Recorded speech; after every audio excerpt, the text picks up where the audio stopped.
Welcome back to Connect with Christina, and with me today is Kinga Laskay. If you know her, you love her. She's with Innovative Injury Solutions. What's up, Kinga? What's up, Cree? That's my nickname, and Penelope, if you didn't know. Penelope, that's my other personality. Don't piss me off.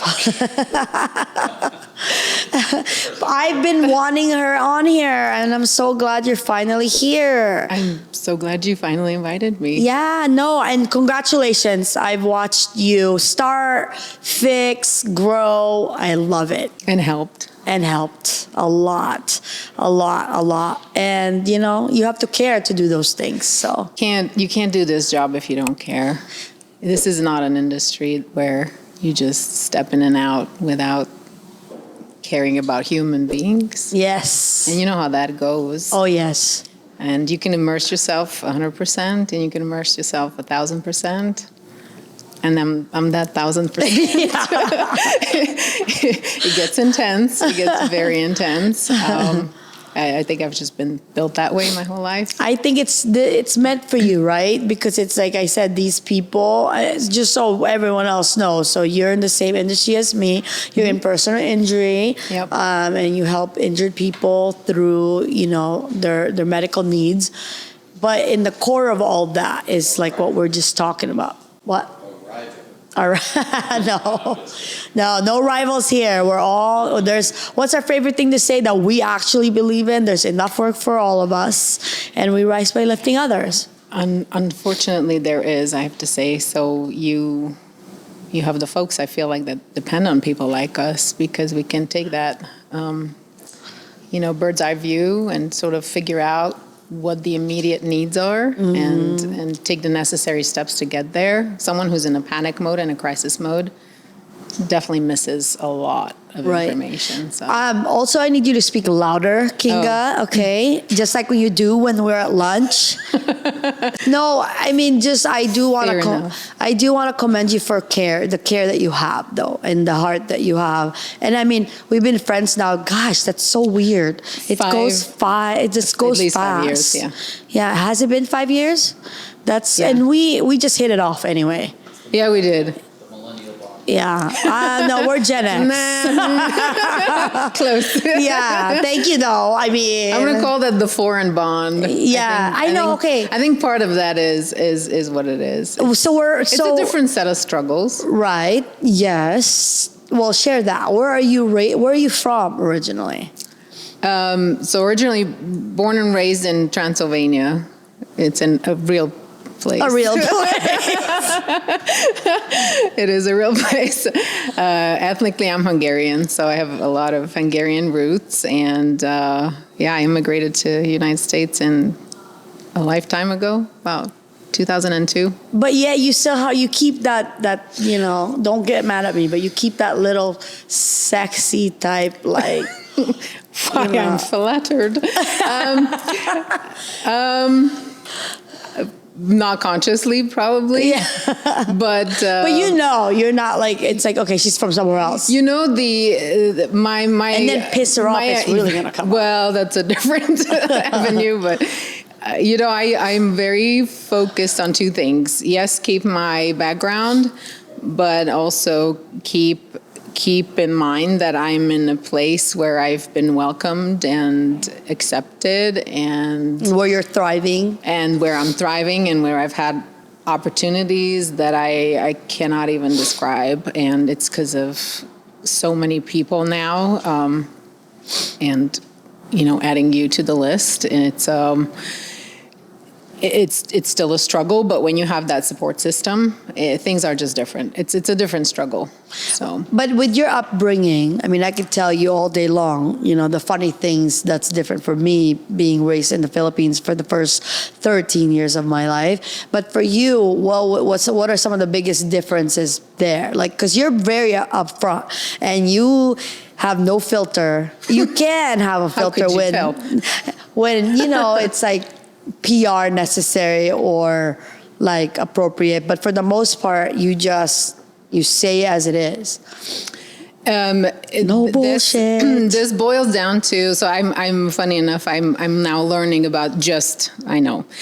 It's never too late to learn, right? But there's the cultures, right? So I belong to a Slovak culture, which is a very direct, not meant to be rude by any means, but we view things and directness as being a sign of respect, and you always know where we stand, instead of the fluff. Different cultures where you have the softening words, and then there's just different behaviors, right, to kind of soften the shock, if you will, I call it. So that's been a challenge, and the more immersed I get with professionals and in a different environment aside from healthcare, because that's where I spent 15 years of my career.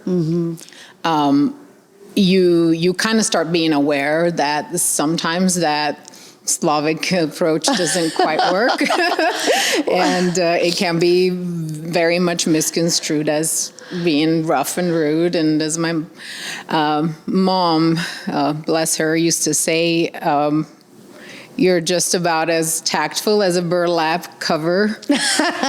So, but then again, she was a teacher, so she had more of a different approach. I mean, with technology too now, right? But yes. I mean, I'm just saying, you're like, you can say this and then just put some heart emojis. Yeah. Just kidding. And you cannot talk in emojis, so true. But also, I mean, let's unpack that a little, because there's some people that and for me, like, yeah, sure, they're like a certain way on email, and there's so many things to consider. So I'll give you an example. There's one where email's so direct. Yeah. The most loving teddy bear, but they just don't have time to fluff. They just don't have the time, period. But then there's some where they hide behind the email because in person they don't have the guts to say that. So there's differences in that. And I would agree with that. For me, and that is something I have to be cognizant of, and this is where ChatGPT is really helpful. Yes, in addition to how I am, you have the lack of time, and I've learned in this industry, right, people really run short on that. There's always some sort of a last minute and crisis, and I've learned, attorneys don't have time to sit there and read novels and novels of your email. It's kind of like, just get to the point so we can move on. It is kind of the same in healthcare, because when you're documenting, you have to keep shorthand. And I mean, I think everybody knows in this industry the amount of acronyms we have. It's like you could read an entire chart that's written in acronym and still know what it means if you know medical terminology. But I don't know, just culturally, I think society-wise, we've gotten to a point of shorthand, of just like really abbreviating. And back in the day, shorthand was an actual shorthand. Right. Now it's like, Lord, we have an entire dictionary. So. Yeah, BRB. Yeah. Just kidding. So, I know, but I want to share it. So your original background is in PT, physical? Yeah. Okay. Yeah, it is. How long was that you were doing that? And what exactly were you doing? So that's a career I chose because my mother made me.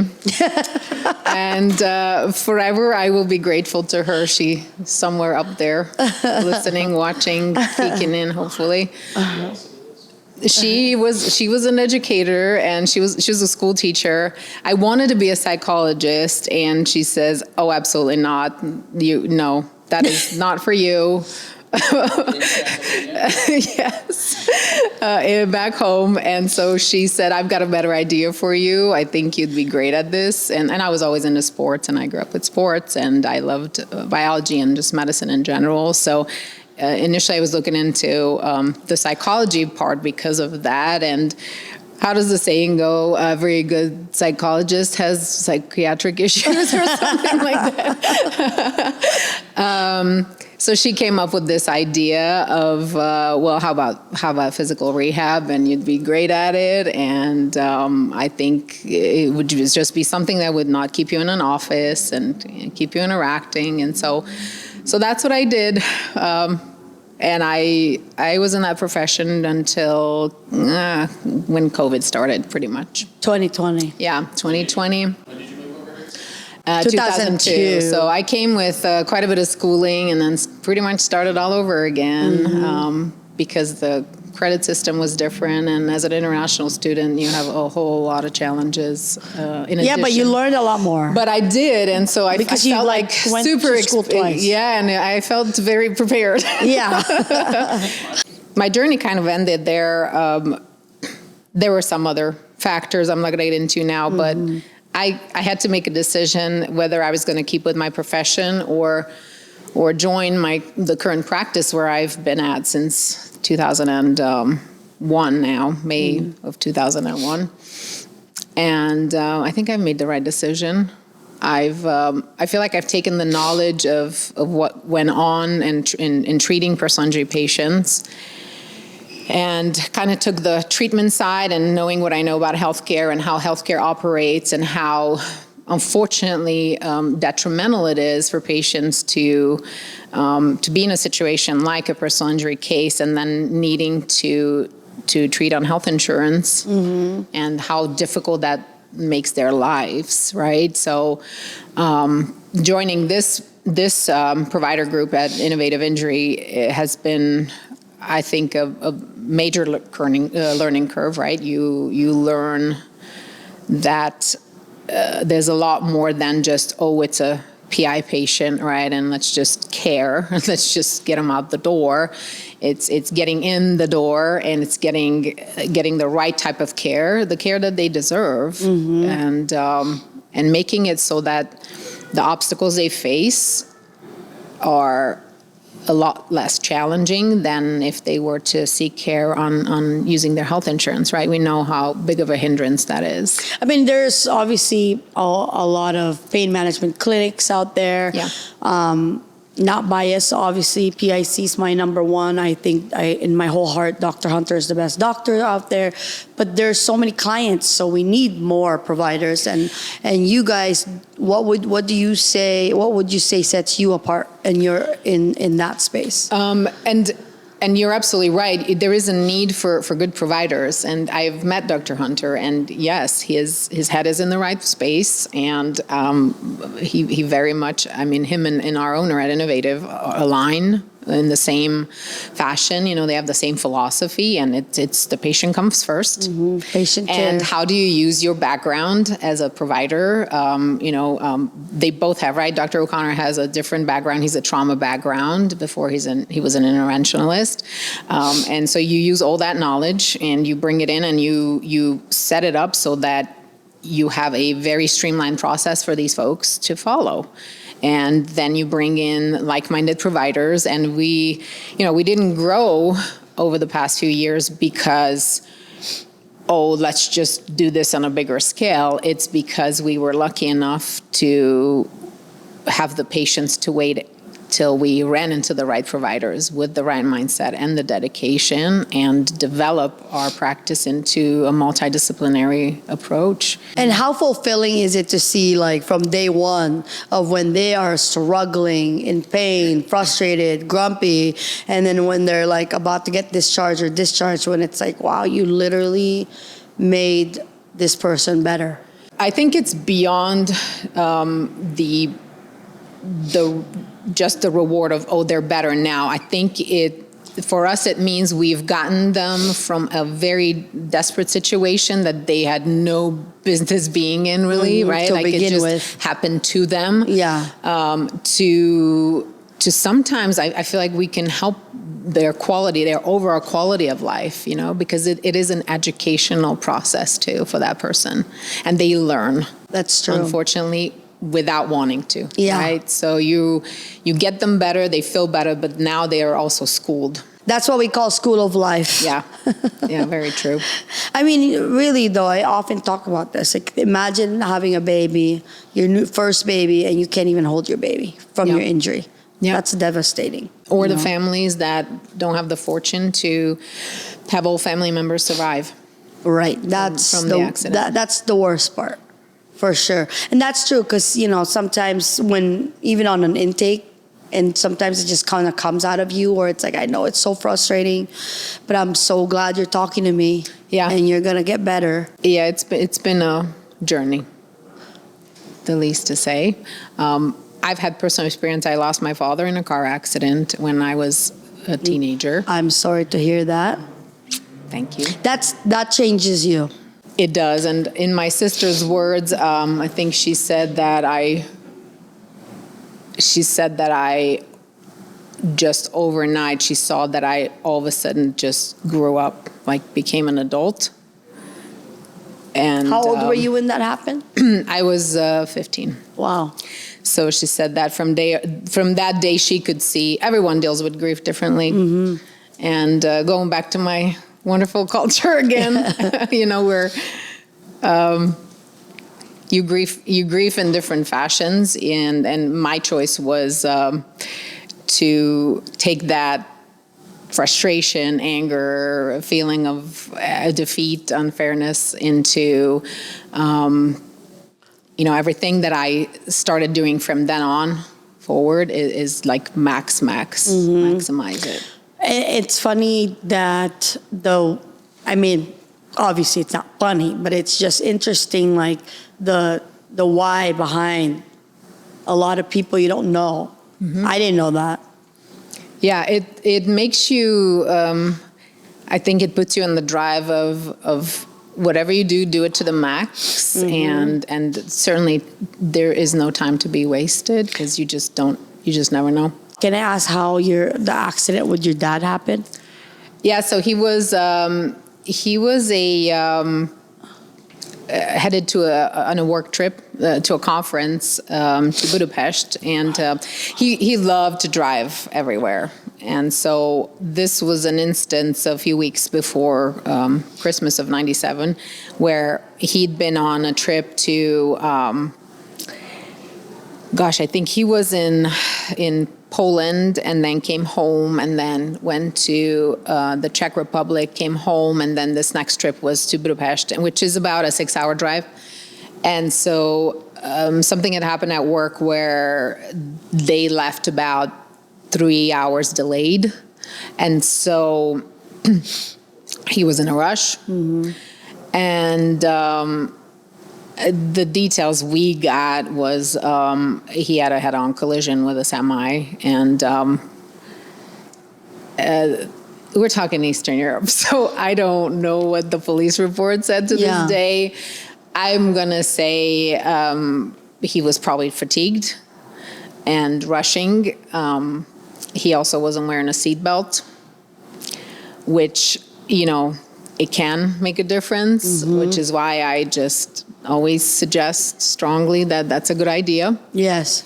There were 4 other people in the car with him, but they all survived. And he was the only one that was killed. So you were 15, and your brother and your sister.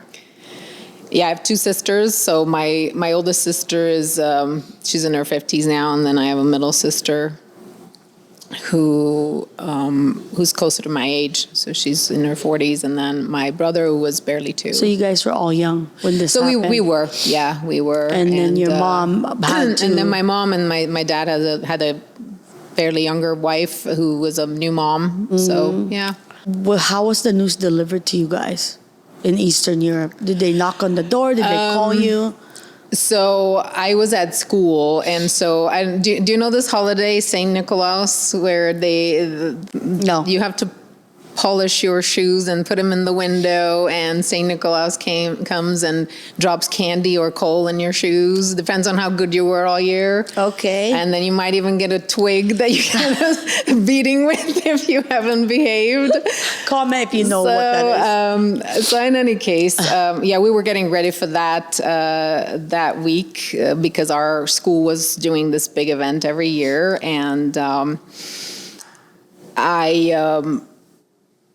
I was up and about, and it was during school hours with my friend. We were in charge of getting the apples, and so that was on a Thursday. So as we're running around school, we ran into my dad, and so he's saying he's kind of frustrated, and he's like, I got to leave late, and I'm not happy about it, but it is what it is. So we said our goodbyes, and then that was it. And so it was, he'd taken business trips my entire childhood, so it was really no different. And the next morning, we went to school, and about mid-morning, one of my mom's colleagues showed up at the school and said... To your school? To our school. And so she said, well, you better go home. Your mom is looking for you. And I was like, that is very unusual. I mean, she knows we're at school, but I think she must have been so distraught. So I actually went directly to my mom's work, which was walking distance, and so she wasn't there. So then I ran home, and so my mom broke the news. I mean, she already knew, what had happened. I lost it. Yeah, I'm sure. It was, my sister said I threw a chair. I don't know. Probably among other things. I remember my backpack. I don't remember anything else, but I just remember the feeling of all of a sudden just came on me of like I knew it. Yeah, something was wrong. Something was off. Yeah. And it started the night before, which was probably around the accident time. You felt something different? Yeah. Did you sleep that night? I did, but I was watching my TV in my room, and my window was open. Mm-hmm. And it was winter, right? So it was kind of chilly, and then all of a sudden the curtains just sort of flipped, like in a weird way, but there was no wind. And so I was like, that's really weird. So I just shut the window. I didn't really, but I just felt uneasy. So yeah. Weird when it gets like wet and you're just supposed to be like. Yeah, you don't know what to do with it. Like you process. Yeah, and it's funny you bring that up. My dad was always literally about this whole like, well, life goes on. That was his favorite thing to say. Life goes on. Mm-hmm. And so kind of like buckle down and do whatever. So then how long did it take all of you for life to go on? I mean, I imagine the dark nights and days. I'm going to say, so we're coming up on next year, 30 years, right? 97. So it took me longer, I think, than it takes people.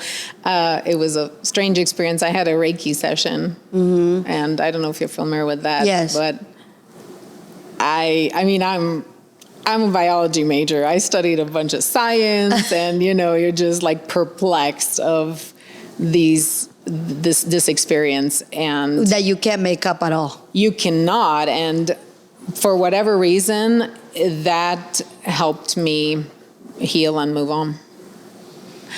move forward. Yeah, because it never goes away. It doesn't. We just so talked you about that.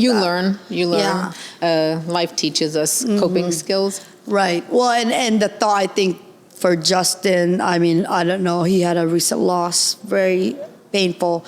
And for me, it's 7 years, but it's like yesterday. Every day.